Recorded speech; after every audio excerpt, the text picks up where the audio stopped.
remember that M. Night Shyamalan movie about the beach that turns you old? Yes. This is the bar that turns you gay. And we got to stop it. And you know what? You know what it is now? Bathrooms.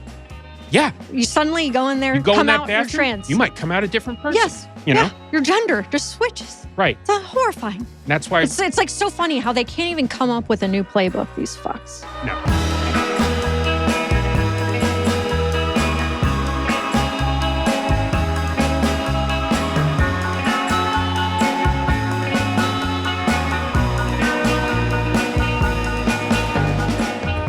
So I have a confession. Uh-oh. So early in the episode, too. Why not get it out of the way? Yes, I am a priest, so let's go. Is that right? When were you ordained? Right around when I also converted to Judaism, around that. Well, female rep. Okay, we can't get into this. Okay? Female rabbinical school. Like, that is not today's episode. Okay. It's not. We'll save that for another one. But I do have a confession, and I think it'll come as a shock to you, probably our listeners, even if they are still... Huge shock. Huge. Sweep.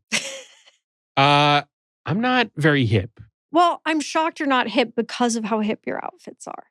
What I'm being does serious. that mean? I'm being serious. I'm admitting my faults. Isn't that what women want men to be doing now? Tell me more. I'm not hip. We were talking last week about something, and I referenced a bar that I just thought was some hipster bar in Silver Lake. Turns out it's a historic gay bar, and I had no idea of that. I need everyone who's a listener, perhaps not from LA, to know that this is a bar in which twinks are making out shirtless in front pretty much all day. I wasn't looking for that, so I guess I hadn't seen that. Yeah. You know? Just went over your head. Well, now you're looking, hopefully. It's a beautiful sight. It's a beautiful sight right next to the McDonald's. Well, now I love it. Was drawing my attention more, to be honest. No, Dan was a little bit too wrapped up in the 10-piece nuggets. Yeah, the movie Cruising is happening to my right, but I'm just like staring straight ahead at the McDonald's, right? But it did get us thinking about the subject of today's episode, which is a gay bar, and the very interesting history of gay bars, not just with law enforcement, but with organized crime and the mafia in America. Yeah. And like I start looking into this episode, I find out, for instance, a very similar incident to the one we're going to talk about today happened just down the street from here at the Black Cat on Sunset Boulevard. Which I had no idea had a gay history. I did not know this either. I just knew it from the sign. I've never been in there. On New Year's Day, 1967, or I should say early New Year's Day, it turns midnight. All the guys in there start cheering. They kiss at midnight like they do. And then lights come on. The LAPD had undercover officers in there. They arrest 14 of them. They beat some of them up, right? Whoa. This is par for the course with gay bars at that time in America. There were laws saying that gay people couldn't even congregate together. How you would prove someone was gay, I don't know. You know, but these were laws that were on the book across the country. This is what I love about American history is you're just like, oh, it wasn't that long ago. No. That this happened. No. I mean, you could say that really about all of the horrible things we do. In many cases, we're still doing them, but you know, you would think this happened way, way before 1962. That's right. And you know, the story we're going to talk about today is it's a Chicago story, my favorite. It's 1964, and it's about a gay bar, but I think it's about a lot more than that. It's about politics, right? It's about politicians who gradually sort of sell themselves out over time. It's about good politicians being kept down, corrupt politicians rising. It's about police being really on the front line of this in terms of homophobia and corruption. And ultimately, I think there is a silver lining to it, which is it's about queer people getting out from under this, right? So unfortunately, there's some current day resonance for all of this at the time we're speaking.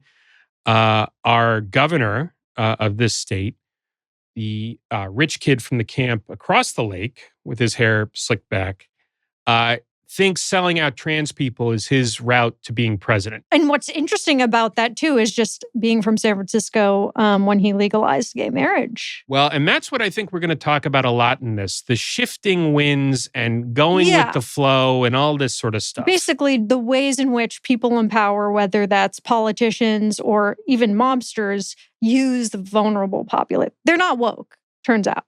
They're not woke. They just see an opportunity to exploit vulnerable people. Our favorite game on this show is woke or not. Yeah. on these mobsters.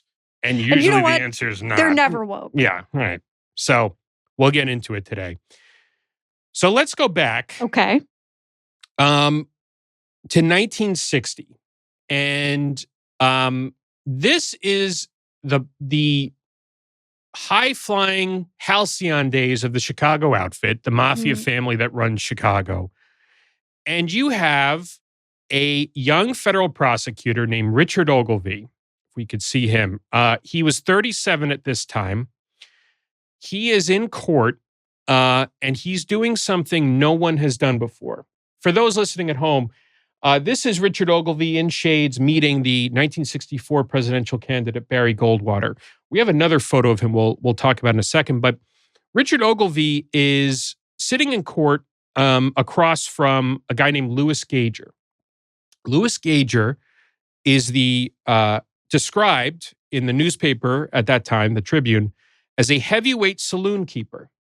First of all, incredible title. Amazing. That's how I identify personally. Heavyweight saloon keeper. I don't know that you're selling it. I love that you're going for it. Yeah. But, you have to put on, I'm going to say you have to put on 200 pounds. Okay. You have to own a saloon. Easy with that McDonald's around the corner. That's true. Oh, you could get Akbar. Oh, I said it. Well, dart. Okay. That doesn't matter. But look, Louis Gager's on the stand. He is the heavyweight saloon keeper. And by the way, and then the article says he took the witness stand at about 270 pounds. Now, is that necessary? No, it's not relevant. Was there a cattle scale on the way to the How witness stand? How do they even know that? He eyeballed it. Again, not a very woke newspaper. No, well, that's the least of it, as we're going to find out. Anyway, this young federal prosecutor is sitting across from Louis Gager, who's a witness on the stand for the defense. Who is the defendant? Tony Accardo, who we'll see.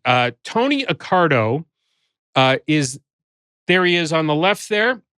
Wow. Now, how would you describe this gentleman, Tony Accardo?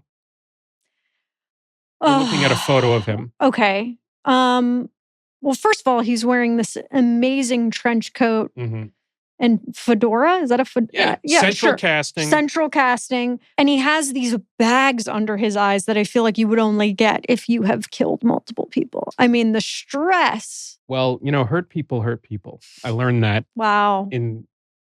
Not in therapy, Beautiful. Actually. But you've heard that on TikTok. Yeah. For sure. From my favorite mobfluencers. Hey, hurt people hurt people. All right, but this is the godfather of the Chicago outfit. And Louis Gager, this petty saloon keeper, is committing perjury on the stand. Okay. What he's saying is that Tony Accardo is not a godfather of the Chicago outfit. You got it wrong. He's a small town guy. He's a good dude. He's a good guy. He's my brother. And he's a beer salesman because that's what his tax returns say every year. His W-2 says he's a beer salesman. Yeah, that guy. Yeah, Tony. Oh, yeah, sure. Because if he's not a beer salesman earning, $4,000 a year or whatever, $65,000 a year with a $4,000 expense account, then he's committed tax fraud, right? Yes. And that is what they are trying him on. So this guy, Louis Gager, who owns this bar, Louie's Fun Lounge, out on the Mannheim Road towards O'Hare Airport on the outskirts of Chicago, he says, oh, no. Quote, I gave him an order for 25 cases of beer. He bought a round of drinks for everyone in the house. Oh, yeah, but what about the Mercedes sports car he's driving there? No, that's a company car. That's what he drove there in. Never mind, you can't fit a six-pack in this little sports car, right? So Gager says, oh yeah, Accardo and his right-hand man, they stopped at the Fun Lounge. They had fun there. Yeah, blah, blah, blah. Everything's good. Now, Ogilvie is an honest prosecutor, which is rare in Chicago at this time. And he's going after the outfit there. He secures the only conviction in Accardo's entire life on the charges that he's committed tax fraud on this, right? And it's a huge accomplishment. So they lose, or he loses. He loses. Okay. Louis Gager's testimony to no avail, right? And Ogilvie at that time is a very interesting dude in that if we could see the other picture of Ogilvie, you'll get a good look at him. This is him with his wife. If you look, we see a heavy-set guy in glasses. Normally, he would keep the left side of his face out of photos. And the reason for that is you can see scarring on it. That is from German shrapnel from when he was a decorated tank commander in World War II. So he's got a great reputation. This is a man with dignity. Yes, I think so. And he's a war hero. He has these great Buddy Holly glasses that I like. Those glasses are kind of, like, they were very square back then, but they're kind of cool. Cool. Right? Yeah. It's a good look. I like it. Yeah. And it speaks to the fact that he is a moderate Republican, which did used to exist. Well, he was hanging out with Barry Goldwater. That is not a moderate Republican. So we'll get to all that. But he would be like what they would call a Rockefeller Republican, right? And it speaks to an interesting role of the Republican Party in Chicago at that time. Chicago at that time was controlled by the Daley machine of Mayor Richard Daley, Democratic mayor of Chicago for many years. The biography of him by Mike Royko, the famous Chicago columnist, depicts him as Caesar. Like, that's how powerful he was. Wow. You know, and he has this machine in Chicago that is tied to a lot of corruption, is definitely tied to the Chicago outfit. And so the moderate Republican candidates are actually the reform candidates. Oh, interesting. Not always. Now, the outfit has its own aldermen, their city councilors. They have their own Republican state representatives. They do have corrupt Republicans too. But the Republican Party not being controlled by Daley is the way that some reformers come to power. They switch even from the Democratic Party to Republican just to run against these machine candidates. So they're anti-corruption. We got to get the outfit liberal out of here. To moderate, and one of them is elected as the equivalent of Chicago's DA, and starts making hay with the help of Richard Ogilvie. In 1959, it's revealed that this machine, comprised of the Mafia and the Daley machine, is fixing traffic tickets throughout the city. In 1960, there's the Summerdale scandal, even better, in which it's revealed that a burglary ring is composed entirely of cops who are... Wow, delicious, you know? Yeah, just wonderful. And reform candidates are making their presence felt. Wait, so the Dems are really like the corrupt, evil... I mean... Yeah. No, listen, not to get to Steve Bannon here, yes, right, before we get like that. Mayor Daley is not so much personally corrupt as he allows this culture of corruption to flourish because... I didn't see it. I did not see it. That's kind of what he does. Now, the outfit has their influence. They have their own politicians. They like to pick things like picking the judges, picking, who's in charge of the traffic court, these sorts of low-level corruption, sewer inspectors, things like that, right? But these reformers are threatening the whole deal. And in 1962, Ogilvie launches a campaign to be sheriff of Cook County. And this is not a big deal to them at first, right? They think he has no chance, right?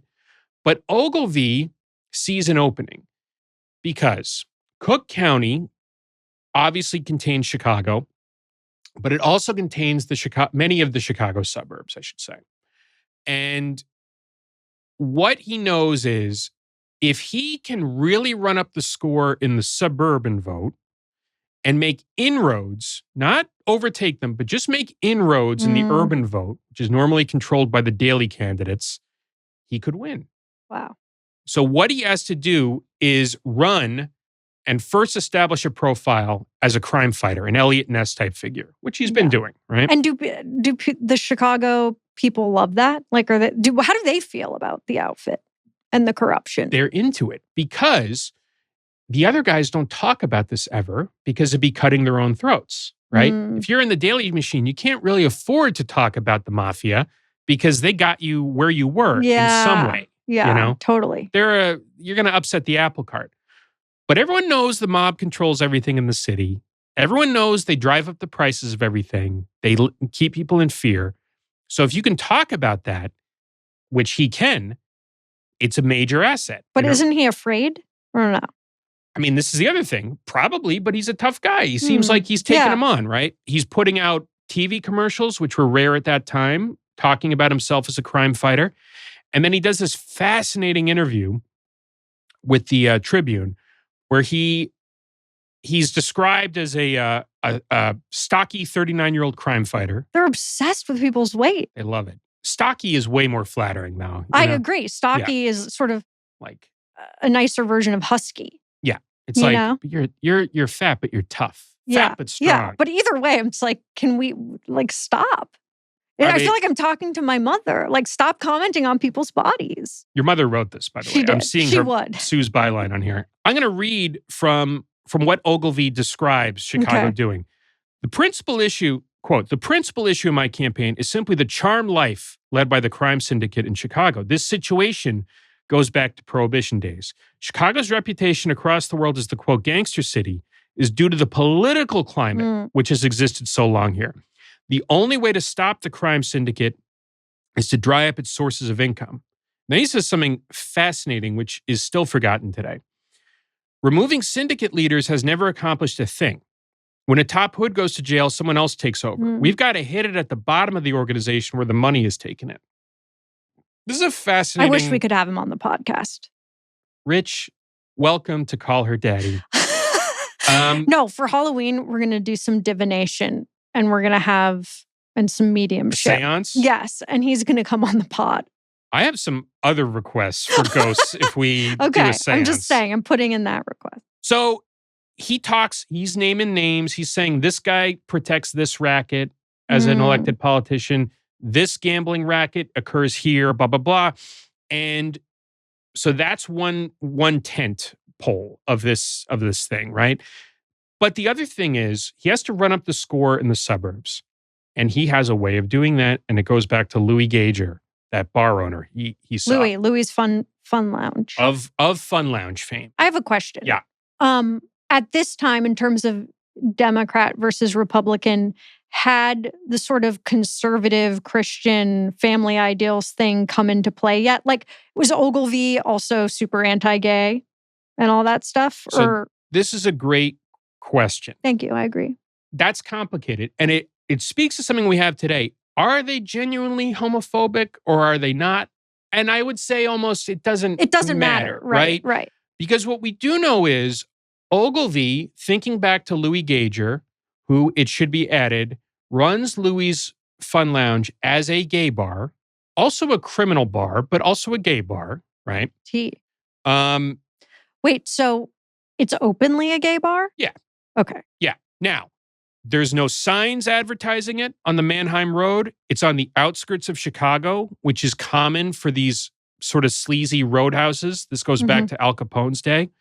But it's in the suburban area, like on the Mannheim Road, along what's called the Glitter Gulch. I'm surprised they allow that. Well, that's the thing. It's in an unincorporated area. So it's specifically to just be fucking away from everyone, right? In a liminal space. In a liminal space. Great use of liminal. I love a liminal space. That's it, right? How good is it to be able to say liminal? That's really, I feel really smart. I feel very liminal that I just overusing it now. I'm going to try to use it every episode. Ogilvie is talking up this place, Louie's Fun Lounge, as a den of vice. Right. Like the fear mongering. I knew that was coming with him. I'm like, where's the turn? Suburban sin spots, target of Ogilvie is one headline.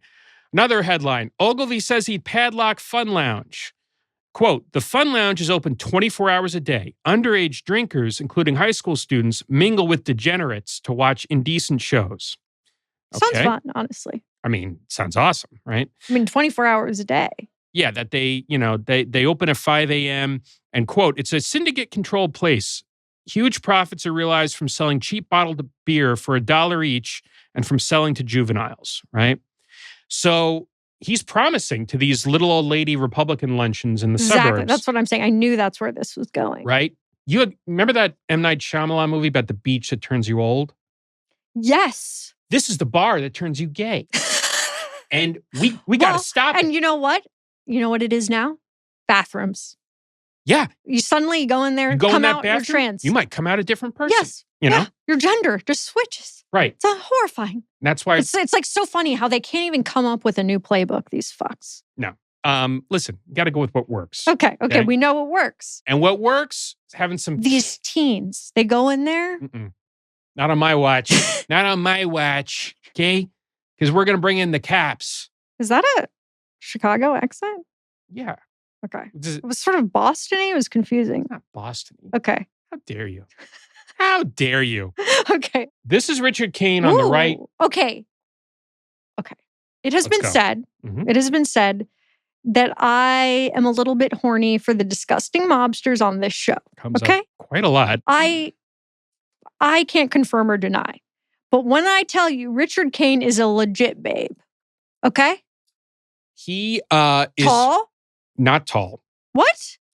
Ross Perot is a short fucking toad, is what's up. Okay, well, in this picture, he looks 6'5". Yeah. Dark. You want to guess the real height? Is 5'7". Ross Perot, squabbling toad man. Let's go back. Either way, do you not think he's attractive compared to the guys we're usually discussing? Listen, he has the Rivers Cuomo look. He has a thin black tie. He's described in the press frequently as a lady killer, and that is true. Almost certainly him saying that. Here's the thing. I'm just speaking. Okay. For the ladies. But he is a kick-ass cop, quote unquote. Media cop. Oh, those are the worst. In the papers, all right? Chief investigator of Richard Ogilvie, once he's elected as sheriff, which he does successfully. Of course. He runs in 62. He gets those little grandmas running into the polls. Right. It worked. He's the only Republican to win that year. And it's a major upset. Okay. And then he installs as his chief investigator this guy. And this guy looks like a real threat to the mob because he's very intelligent. He's an electronics expert. He knows how to use lie detector tests. He knows how to use bugs, electronic surveillance, things like that. He speaks multiple languages. And best of all, despite his name being Kane, it was anglicized from Skull City. He's Italian. He is from the near West Side. He just keeps getting better. He knows these guys. He's from the Patch, the same place that Sam... You know what I love? Please. Okay, anytime you watch a movie with like this amazing, compelling cop, they're always like from the same place as the people they're putting in jail. And it's like, I went this way, you went that way. It's like Steven Seagal in the movie Out for Justice. He says, nobody knows these streets better than me. Exactly. Right? And then they always have like a best friend that's still... Hey, Gino, what are you doing here? You can't do this to me. Yeah. And Ogilvie calls him, to another investigator, the most honest cop on the force. And and he has a really compelling story even beyond all that, which is his grandfather was murdered in 1928 by the Mafia. So then there's the historical trauma element of like, this isn't just about, morals and corruption. It's personal. He killed my grandpa. I got to get him. So this good. all comes together for the night that Richard Kane leads his crew of cops to Louie's Fun Lounge, Saturday, April 25th, 1964. And they kick open the door. 109 men are arrested, charged as being patrons of a disorderly house. Now, the laws at this time are such that men dancing together, that's illegal, right? That makes it a disorderly house, right? Much is made of the fact that women's makeup, lipstick, powder puffs, the things you put makeup on with, and wigs are found. I know what they are. Okay. Thank you. And also drugs are recovered. Pot and barbiturates, the famous downer of that time. Yeah. R.I.P. So this is exactly what Richard Ogilvie had promised to padlock Louie's. And then the most important part actually comes in the press after. I have a question, though. If all of that is illegal, then how does Louie's Fun Lounge even exist as a known gay bar? You raise a fantastic point, which is that this is the opportunity the mafia saw in gay bars, period, right? So going back to the earliest days of law enforcement, and I mean, even before America, in the 1700s in England, there was a thief taker in the city of London. This is a guy who catches criminals for the authorities. He was executed because it was revealed he was shaking down molly houses, gay bars of that time, for money and sex from the men there. Oh. Okay. Okay. That playbook never dies, right? When the Metropolitan Police in London is formed in the 19th century, they're immediately doing stings on gay men, right? And essentially shaking them down for fines, right? Chicago is no different. And these bars exist. They're always going to exist, right? Because there's always a market to be served of this. But they can't do it without significant legal peril for everyone involved. So the mafia, one definition I've heard of a mafia is an organization that sells protection. They sell protection to gay bars, right? We will pay off the cops. Wow. We'll keep you from being raided. We'll keep you from legal trouble, but you have to pay us and we're in control, right? And this is clearly what's going on with Louie's. Louie Gager is not testifying for Tony Accardo because they're friends. He's testifying because he pays upstairs to Tony Accardo. Totally, and that's why his bar is allowed to exist. Right. So, an outfit-controlled gay bar, selling to underage kids, has drugs, has all sorts of sordidness, quote unquote, going on inside it. Perfect target. 109 men arrested. And then the most important part, the press eating it up, dutifully spitting it back out, and publishing their names, addresses, and jobs in the papers, such that many of them lose their jobs. And the only problem with this is it is all a lie and a fiction, and it's all covering up what's really going on. What do you mean?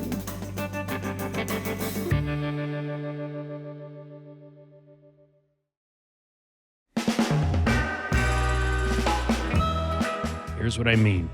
Let's go back a few years now. That was 1964. Okay. 5 years before Stonewall. Let's go back to 1959. At this time, Richard Kane, Mr. Squeaky Clean, Mr. Kick-Ass Cop, he is a vice cop on the north side of Chicago on the Rush Street area. He's a young guy. He's like 30 at this time. He launches a sting, he says later, in the downtown area by Clark and Lake. And he's posing as a man cruising for gay sex. Posing? Okay? Like actually? Or? This is what he's saying. I'm posing. I do this to arrest male prostitutes, etc. Right? One of them, Harry Feigl, approaches.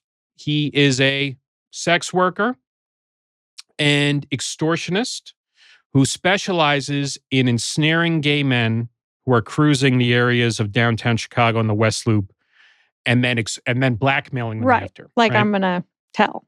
This, again, another crime that goes back. The first movie considered to have been made about gay men in Germany, different from the others, describes exactly this kind of blackmailer. So it's a known crime. Kane ensnares this guy in the sting, and then says afterwards, Feigl pulls a gun on him, forcing him to return fire and kill him. He's decorated. He's praised in the press for having stopped this guy. And there's only a few problems with the story. The first comes from Feigl's lawyer, who another investigator says, and I quote, Feigl's lawyer said his client, Feigl, had been abducted from the South Side and murdered in the Loop. His lawyer also said a witness had seen two detectives beat Feigl on the South Side a week before he was shot to death. Finally, the gun that was found on Feigl had been reported stolen a week earlier. Oh, God. And one account linked it to Kane. It's what any corrupt cop would call a drop gun, a gun that you can plant on someone after the fact. Right? So here's another read on the Harry Feigl case. Another thing that helped prove Kane's reputation. Kane, as any good vice cop in Chicago in 1959 would be doing, is a shakedown artist without compare who specializes in blackmailing everyone he can and killed this fucking guy because he wouldn't pay. Executed him. Because, brace yourself, Richard Kane is not a cop who's an expert on the mob. He is a mobster who is an expert in being a cop also. Incredible. He goes back a ways with the mob. If we could see again the photo of Accardo and how did Giancana. Ogilvie not really know this? That is the $64,000 question, because we have an issue here. How did Richard Ogilvie, Mr. Squeaky Clean, Mr. Prosecutor took down Tony Accardo, how on earth did he hire the childhood friend of this man, Sam Giancana, street boss? Did I not call there's always the childhood friend? Yes, you called it. I mean, listen, why does he know the streets so well? Because he's a crony of this guy. Accardo and Giancana are the two top leaders of the outfit. They hate each other, by the way, which is important, right? Giancana, much flashier figure, much dragged before Congress a bunch, right? And Dick Kane is his childhood friend, right? Wow. As another investigator says, Dick Kane had a compulsion to be a gangster. So you asked the question, how on earth did Richard Ogilvie hire the most corrupt, sleaziest, repulsive, disgusting, slimy, sleazy cop in Chicago history, who I love, obviously? How did he hire him as his chief investigator? Well, maybe he's corrupt too. Well, this is the first thing, right? Like, so is Ogilvie corrupt? Well, it doesn't seem that way, right? Like, it seems like he's launching thousands of raids against outfit properties in this time, right?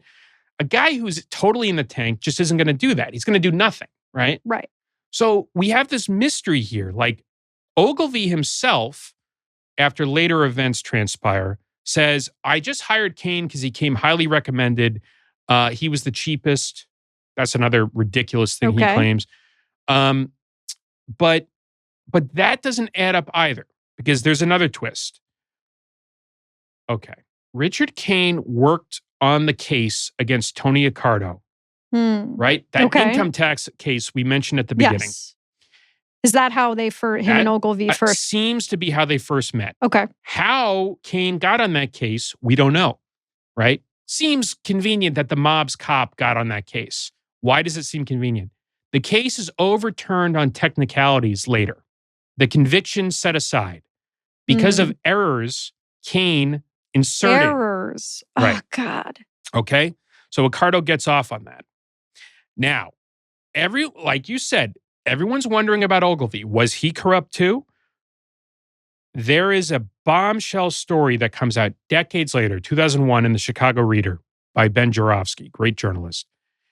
And per an investigator who worked in the DA's office at that time, the Cook County State's attorney, he insists, he met with an informant who said the following. Halloween 1962, a week before Ogilvie's election day running for sheriff, Ogilvie meets at a corrupt outfit-controlled business with the creme de la creme of the outfit's political operation. Oh, my God. And here is the deal that is struck. That they will not stand in Ogilvie's way of being elected sheriff, as he seems likely to be, even with their cheating, if he will do three things. What are the three? The first, hire Richard Kane as your chief investigator. No. And it gets better. Second, after you complete your 4-year term as sheriff and attempt to move on to higher office, which they know Ogilvie wants, that he's ambitious. That's the only reason to become sheriff. Right? Like, this is just a stepping stone. Mr. Kick-Ass Crime Fighter is going places, bashing in the gay bars and going after the outfit, right? After that, you're going to use your influence to have Richard Kane be nominated to be sheriff. Wow. This is incredible. It's juicy. Again, the movie. I need it. I mean, we're listening. I just love it because Ogilvie's whole thing was like these corrupt politician making deals with the mob. And then he just immediately does it, like before he's even elected. Well, and it speaks to the fact that, right, like maybe you can fool yourself that there's still I'm still going to be doing good. or it's just it's just this one deal and then I'm free. Right. Like I can't do anything if I don't get elected. Right. Right. So I can always betray these guys later, or I can still hurt them. I'm going to out hundreds of gay people, so it'll be worth it, Well, and this is it exactly, right? Like the people who are going to pay the cost, no one cares about, It's horrible. Like there's, Angels in America, right? Mm. There's a line like the Roy Cohn in it, the famous mob lawyer, persecutor of gay people and communists. He says a homosexual is someone without clout, someone nobody knows and no one cares about. And no one cares about, right? That's who gay people are, right? He's not one of them, he says, even though he is gay, right? So Ogilvie is making this deal, and all the people that are going to suffer are the gay people, right? Here's the third part of the deal. You do everything you can to keep those reformist Republicans from winning higher office. But that's what he is. Everyone but him, right? Oh, sure. So sell them. Oh, my out, God. Right? Now, Ogilvie's defenders will insist to this day that this deal never happened, okay? But in 1968, when Ogilvie runs for governor of Illinois, a race he wins, by the way, he becomes governor, his rival in it has a very interesting day on the week of the election where he says his opponent, quote, had to hire Richard Kane, okay? And he doesn't go into details. He says he then changes his mind later that day, says, I'm not going to say why. Like the mob got to him, like don't say anything more about this, right? But Shapiro, the opponent, says, he knows as well as I do why he hired Kane, but he wouldn't dare say why, right? So wow. This unspoken thing is that the mob got to Ogilvie. No matter how many raids happen, right? Because you can raid gay bars, no one cares. In fact, it might have been helping the mob to raid the gay bar. Yeah, I was like, explain to me. I guess both parties are like, we'll put up with some bad shit for our later goals in this deal. So they're like, our bars will get raided, but then ultimately we'll have our guy in a position of power. And we'll get a tip-off about the raid, maybe. Maybe nothing of value will be lost, Kane almost certainly planted the drugs in the bar. I don't think anyone actually lost money on this. So that was that raid. Okay, so going back to Louie's Fun Lounge. Louie's Fun Lounge, I'm sure those barbiturates and marijuana were planted there. And the wigs and the powder puffs. Those might not have been planted. But maybe, maybe. Who knows, I don't know. Right? Like, all this is to say, it's for the press, right? Who gobble it up, by the way, and repeat the narrative that they want repeated, right? And it goes to another sideline of Kane, this charming man. I'm sorry I said he was hot. You can think that. I'm not kink shaming. You are kink shaming me. I'm not kink shaming. Actually, this whole episode is about not kink shaming. I think that's true. Okay. That's an important theme here. That is. And now to segue to something not depressing at all, Kane's other sideline is extorting abortion doctors. Oh, God. So still illegal at that time. And like the gay bars, they're filling a need, right, that people have. Wow. And they have no friends, right? And they're not tough people, right? They're not like gangsters and crooks and all this. The doctors or the women getting the abortions? Both, Yeah, they're like vulnerable. Where they don't have allies. They don't have people sticking up for them. And everyone at that time can feel superior to all of them, right? Like, because, and if you want proof of that, we can look at how the press describes this place. The Fun Lounge, a gathering place for perverts. That's in the Tribune. The lounge is catered to sex deviants from all over the nation, the Tribune, quoting a police lieutenant, right? It's just de rigueur at that time to say, these are perverts, child molesters, sex and what's so deviants. fascinating and what we see today is they're just using this like culture war, fear-mongering to get power. That's exactly right. Kane is sending the ladies he's dating to get aborted. Like, it's like, it doesn't even matter what it is. They just know that they can use it to scare people into voting. And to make money, right? Yeah. Because the message to the other gay bars is pay up or our guy's going to, Oh, that's such a good point. Right? And because there's also a rivalry between Giancana and Accardo. So maybe this is even... Who's Giancana? Giancana is Richard Kane's childhood friend, second in command of the mob. Got it. The bar is clearly protected by Accardo. So this could be part of a mafia feud, too. Oh, God. Where one mobster is using the sheriff's department to hurt another mobster's interests. It's so complicated. It is. Men are so dramatic. Men are so dramatic, you know?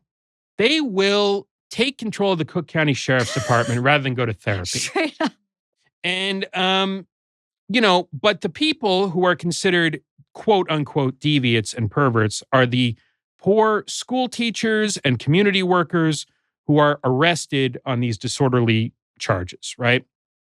Even though, principals and school administrators, when pressed, say the arrested men have, quote, excellent beginning teacher characteristics, conduct and relationship with children was above reproach. Another one, quote, he came with the best credentials. He had entered the Peace Corps. The teaching and his relationship with kids and parents was excellent. So these are the real crooks we're getting off the street here, right? And something amazing happens, though, in this, which is when 98 of the patrons come before a judge, Judge Wayne Olson, and one of Richard Kane's police flunkies testifies, the judge dismisses the case against all 98 of them. Wow. Saying that they have no evidence. They can't even identify the men in court. They can't point to a crime they committed. So thank God for, small favors. But these men are, of course, have had their reputations dragged to the mud. But at least this judge throws it out. They're not going to jail. Right. And something really fascinating going through the research on this was to see that, all right, so there's all this homophobia. There's a surprising amount of outrage amongst regular people. And I'll That's heartening. Yeah, this is from a letter to the editor in the Chicago Tribune. Why? When these teachers were picked up in the raid on the Fun Lounge and given a prominent place in your paper along with the count of their dismissals or resignations, why, when the case came up in court and they were acquitted because they had not one bit of evidence to substantiate the charges placed against them, why was not one sentence written in your paper? That's one. Another one says, why is it so important to arrest them if they're gay, but not to pay them? That's a good point, right? Others talk about how the teachers involved taught their students and were great, or taught their children and were great, And so even though in the short term there was political benefit to everyone involved, the worm is going to turn. And that's the great part of this, okay? Even after these... There's a shred of hope. There's a shred of hope, We're not the most hopeful podcast always. I realize this. Well, I don't know. Usually there's like one person in the pot, like this judge or... Something we can hang on doing to. the right thing. Yeah, right? Does actually matter. Here's the thing I love about mob stories. There is karma. Exactly. I do believe that. And in a way that a lot of other crooks in our world today don't have, where, these guys on Wall Street fucking come up and never comes. Well, just not yet. You know what? That's what's up. Yeah. That's the way to No, it just hasn't happened yet. Yeah. Every dog has its day. It really does. Yeah. It's true. Yeah. What a great way to we think can about only really evaluate that once everyone's dead. You're blowing my mind today. I'm so wise. Yeah, you are. Because, I forget. Let's fast forward to 1972. Okay. Richard Ogilvie, governor of Illinois, talked about as a presidential candidate. He's in serious trouble. I'm ready for you to tell me like him and Kane are secretly having an affair. Yeah, no, we didn't have any... We're missing the closeted Republicans. We are. I mean, we are. Tapping in the airport bathroom. Wide stance. Mm-hmm. Yeah. This is, look, the homosocial world of politics and the mafia and law enforcement. There's a lot there. No women are allowed in. It's a brotherhood. I think there's a lot of shit like that. Yeah. All right. Okay. But all that's gone out the window right now because Richard Ogilvie is on the way to losing re-election. Wow, the tides are turning. Now, it is admittedly not for the reason we'd like it to be. He's losing re-election because he introduced a state income tax, which is really of all the sins. That's not very Republican of him. It's a good idea, actually. You probably should have a state income tax. Right? I know, but I'm just saying, what? Absolutely. Well, this is what I mean. He was a What's moderate. next? A tax for the uber rich? Right. I know. This is unthinkable. All right. So it's like, all right, with that aside, right? Another thing he's being hammered for, though, is he hired Richard Kane back in the day. And a lot has come out about Richard Kane in the intervening years. Go. Okay.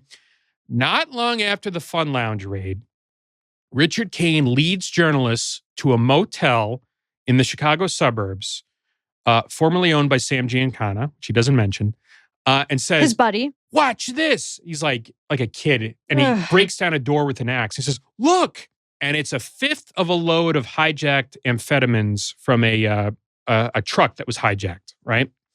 Now, he's trying to get more press about Mr. Kick-Ass Crime Fighter. There are some problems. One is the motel room was rented by one of his cops. Another is after the truck was hijacked, Kane was immediately working as an intermediary to try to sell it back to the pharmacy.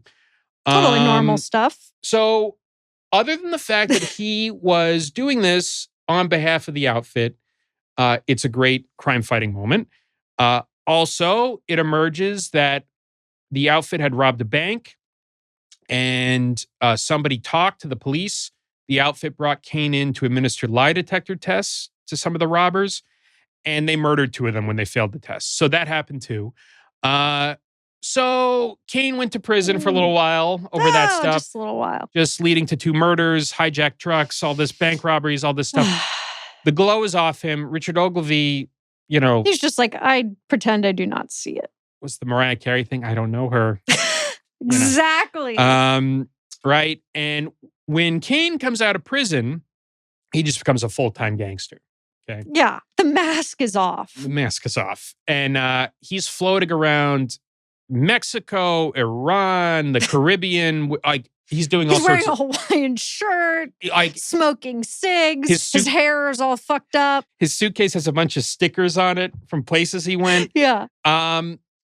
He may have been involved in the Kennedy assassination. Look, we don't have time to get into all this. He definitely was involved with the Bay of Pigs invasion.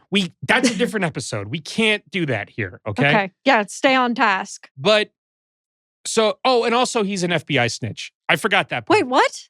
We don't have time to get into it, okay? We just have to stay focused here. There's too much going on. There's actually too much. There's too much going on. Some highlights, though. Richard Kane, by 1973, is 1, writing an expose on the hidden alliance between, this is from the Tribune, Chicago police, politicians, and the crime syndicate. 2, seeking to complete financing for a $2.4 million motion picture on the Bay of Pigs using a script he wrote himself. He says David Lean, director of Lawrence of Arabia, is interested.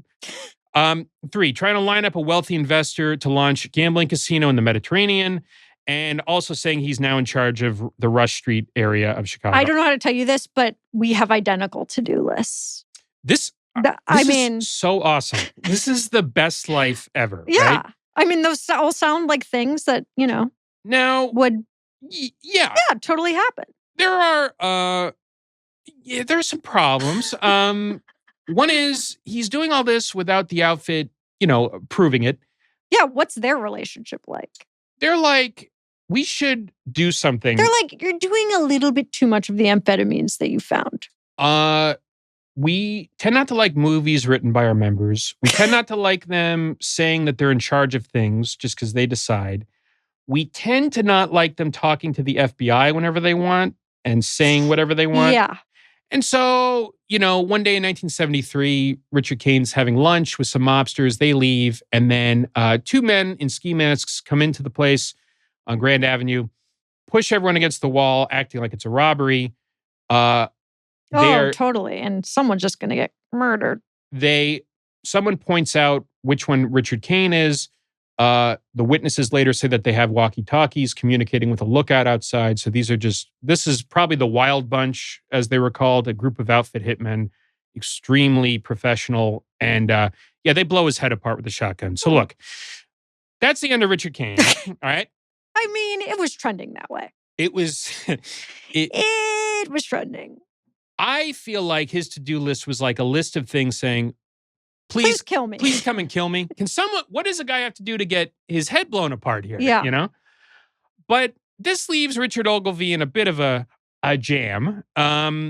So his reelection campaign is plagued by all these ties to Kane. But even better, the aftermath of not just Louie's Fun Lounge, but what happens 5 years later, which is the Stonewall riot, has but led to the development of gay people saying, you know what, no one's going to protect us, right? From the mafia or the police. We have to just assert ourselves, you know? So Louie's Fun Lounge led directly to the first hotline to report police harassment of gay people. It led to Mattachine Midwest being formed, Mattachine Society being the oldest gay rights organization in America. Chicago had been home to the oldest recognized gay rights organization in the 1920s. That's so cool. I did not know that. It was really wild. And so this, this forceful rebirth of the gay rights movement occurs in these years after. And they say in a flyer that runs against Ogilvie, an organization, Advocates of Gay Action, says, quote, people were disgraced, reputations were ruined, jobs were lost, lives were destroyed, even suicides were committed. Now, they've never been able to track down that an actual suicide happened, but that's a common thing said about it. But it speaks to another thing that was happening, which was gay bars. It was realized that it was important that gay community spaces not be controlled by the mob, right? So like the Gay Liberation Front starts having dances. So just to be clear, before this, all of them were. I think in a place like Chicago, you had to kick up to somebody, right? Whether the leather bars did that, the gay bars did that, the bathhouses did that, they all had to do that, right? Or they're going to get shut down, right? They can't survive. Right. But this was a realization, we need social places of our own where we're not prey to gangsters, not prey to blackmail, police raids. So they start to do that, right? And gayborhoods have already existed and formed, Boys Town in Chicago, West Hollywood here, right? And with the AIDS crisis, the political action becomes even stronger, right? Because it truly is life or death, They harangue daily the whole time he's mayor to do more about the AIDS crisis, right? And, they achieve major victories, right? Things get better and better. Harold Washington is elected mayor of Chicago, unambiguously pro-gay rights. Things really start to change, right? And Ogilvie loses re-election in 1970. Hell yeah. Right? And so that really is the end of the story. What happened? No, but what happens to him? He rides off into the sunset? He has a good reputation, but the fact is he lost. And now, I think this is important, it brings us to today where we're talking about Richard Ogilvie, not for anything good he did, right? We're talking about the people That's such a good point. People he threw under the bus to get to those, positions, those meaningless positions. The Shakespeare line, the hollow crown, there's power that's meaningless because you sold your soul to get there. You know what else I love about this story and so many of these stories is that, and I wish that we could mobilize people around this, but it doesn't really matter if they're Democrat or Republican. It's they're all fucking evil and they're just doing whatever they can do to get ahead. Yeah. I mean, the reform DA, who is an honorable man, who never cut these deals, he didn't win office again. That was part of the deal, remember? Oh. Just cut him out. He never won again. He didn't get to win his races because the fix was in, right? That was an honest guy who refused to make that deal. Does the mob still have even close to this amount of power? No, right? No. But the playbook that we described here, I see happening again today, right? Yes, 100%. We mentioned Gavin Newsom at the top of it. I really see some similarities between the journalists who parroted whatever Ogilvie and Kane fed them and these pieces of fucking shit who are just asking questions now. 100%. And we're not part of any of the consequences of everything we say when all we do is write about trans issues and how puberty blockers might be bad and how medical treatment it's complicated. And then the medical treatment gets stripped out of hospitals. And they're like, what? This has actually gone too far. That, right? Yeah. Well, actually, you did. You helped Richard Kane. You helped Ogilvie. I just do think the same it's way. Interesting though, like I feel like a big line, like across all parties, is just like journalists nowadays. Like what's happened to them? I'm like, they've always been like this. I mean, obviously, the tools at our disposal amplify our message, but can we get a story with a good journalist?